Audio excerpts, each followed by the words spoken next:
This is a video that I knew that I was going to eventually make. I've spent the last basically 2 weeks training some new sales reps, and a lot of this has been on the forefront of my mind, and I figured now was the time. So here's the deal. If you're new to sales, I want to save you from some of the mistakes that I made early in my career. In preparation for this video, though, I did some Google searching, and yes, I leveraged ChatGPT to do some research on common tips, and I just felt like everything was pretty surface level.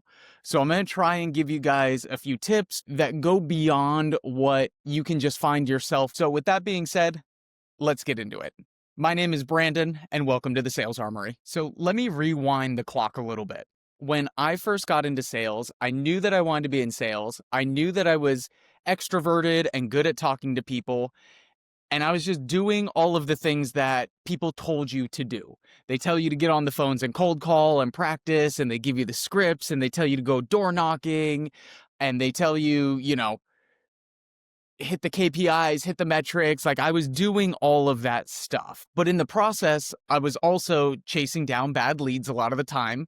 And really, I think about my days back in real estate where I thought anyone who ever said they might want to buy or sell a home was a hot lead. It's not the case. I remember being very intimidated by talking to other people who had more experience in whatever industry I was selling in. I'm thinking back to like my payroll days, also real estate, and really just wanting to sound smart, in most cases at the expense of just actually being prepared. And so I'm hoping that this video saves you a little bit of time. And so if that sounds like you, or if any of that resonates, then this video is going to be for you. So I've got a couple tips if you are new to sales that can help you early in your sales career. As I look at my notes here, most of these are not around necessarily the technicals of sales, are almost more mindset oriented. And I think if you're going to have a long sales career and a successful sales career, the earlier you can adopt some of these mindsets, the better off you're going to be in the long run. So here's the first tip for you guys. And it is, think like a buyer, not like a salesperson. The hardest part about being in sales and selling isn't actually the selling part. It's not the presenting, it's not the pitching, it's not the closing. It's actually orienting yourself to think like that buyer and to really understand their priorities. And it's hard because in the beginning, you're told to do things like discovery and you're told to ask all these questions. But until you fully understand the industry and that person's situation, it's hard to actually interpret the information that they're giving you. And I think what ends up happening, especially with new reps, is they ask the questions simply to ask the questions, and then they focus on the pitch and the presentation. They ask one question because they know that they're supposed to ask that question. They get a positive response or a directionally positive response and immediately just want to go into like pitching and presenting. And I get it because what's conveyed is that we as the salesperson are there to pitch that product and close the deal.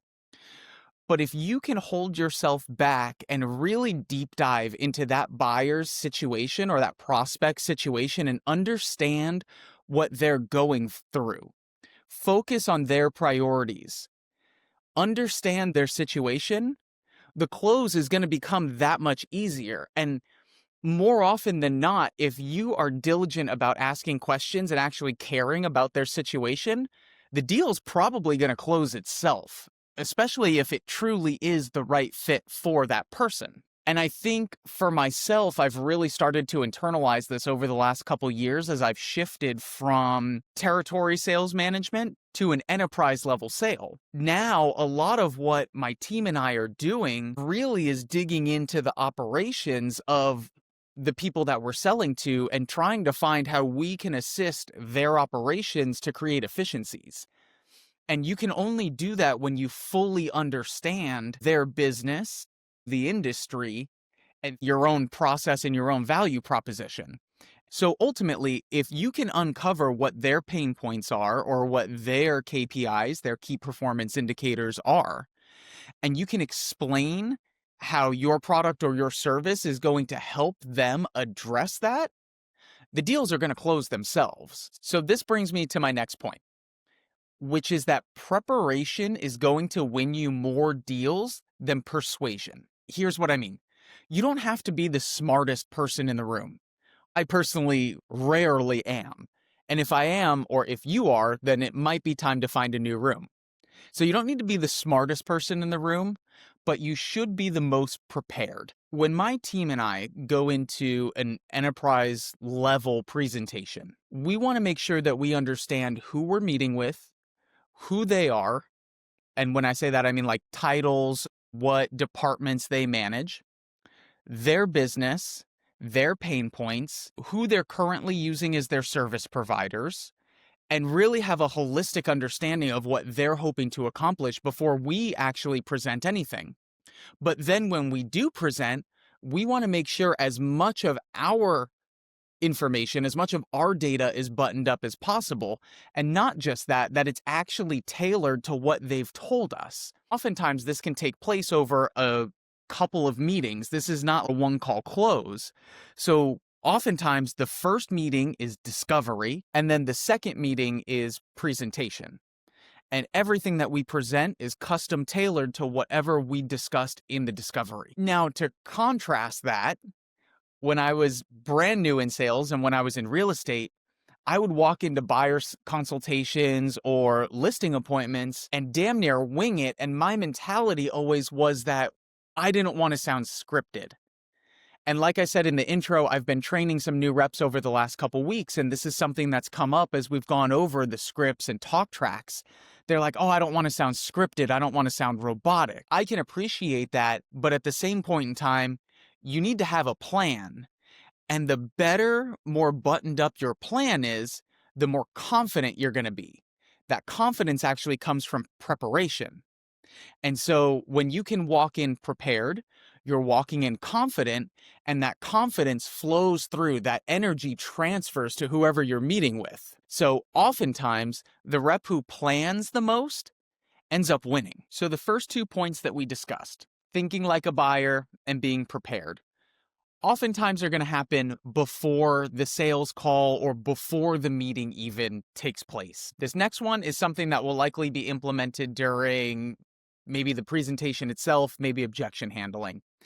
And that is learning to handle the silence in the conversation. You see, silence can be your best friend in sales. It's also the hardest skill to master, though. And when I was at the payroll company, they had a saying, and it was, let the silence do the heavy lifting. All right, so let me explain how this works and give you a real world example. When I was at the payroll company, we got trained to not say anything after you tell them the price. Let's say the price was, I don't know, $100 a month. You were trained to say the price is $100 a month and then shut up. And when you drop the price and don't say anything, there's likely going to be a pause. If you've been having good dialogue, it means the person on the other side is probably thinking through something. But I can appreciate how that silence in between can be uncomfortable. And new salespeople want to jump in and fill that silence. And what you end up doing is you start justifying why it's $100 and going over everything you already just went over. It doesn't even allow the buyer to be able to think because now you're just like talking at them. If there's going to be an objection, though, let them be the one to throw out the objection. Let the silence do the heavy lifting for you. I don't know if this will even make final cut, but we were at the AT&T store not that long ago, and I was trying to buy a phone. And I was legitimately trying to process everything about this phone, and the sales rep just would not shut the fuck up and let me think. And it was so annoying. All right, anyway, the key takeaway here is that when you stop talking, it allows the buyer to think.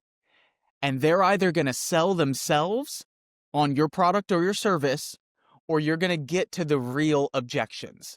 And either way, you win. All right, last tip, and then we're going to wrap up here, guys. And that is, sales is a marathon and not a sprint. Learn to play the long game in this profession. It is going to take longer than you think.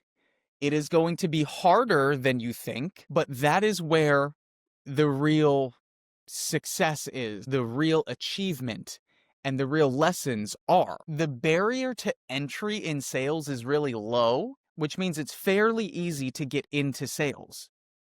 But to have a long and successful sales career is a completely different story.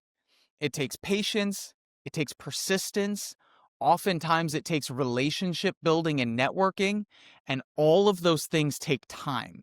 And most of them you cannot rush. Personally, I think your first year, maybe even your first 2 years in sales, are less about making money and more about building the right habits, the right frameworks, and the right mindsets to carry you for the next decade. It's really not even until recently that I've come to appreciate my first couple years in sales, which were in real estate, for what they were, because they were challenging years. I wasn't making the kind of money that I wanted to. I wasn't closing the amount of deals I wanted to. I did fairly well, but it wasn't selling Sunset or selling Manhattan well. But it hasn't been until recently that I can really appreciate those years for what they were, because I don't know if it's because I'm stubborn or maybe I was just too dumb to give up. But those first couple years were really just about building the right habits, building the skills, trying day in and day out. It was mostly long stretches of failure with little pockets of success. But slowly over time, those little pockets of success started to fill in, and you end up getting more successes than failures. But it takes time. And I guess the whole point of all of this is just, I'm hoping to impart that a long and successful sales career is likely going to take you longer than you think. All right, guys, as we wrap up here, I have 2 quotes written down for you. The first is that every rep wants to hit quota. The best ones want to build careers. And the second one is actually a Tony Robbins quote. I don't actually know if he was the first person to say it, but he's the one that I've heard say it the most. And that is that we overestimate what we can do in a year and underestimate what we can do in a decade. So if you're serious about building a real career, subscribe to the channel, like this video, and I'll see you next time here in the Sales Armory. Thank you. Boom.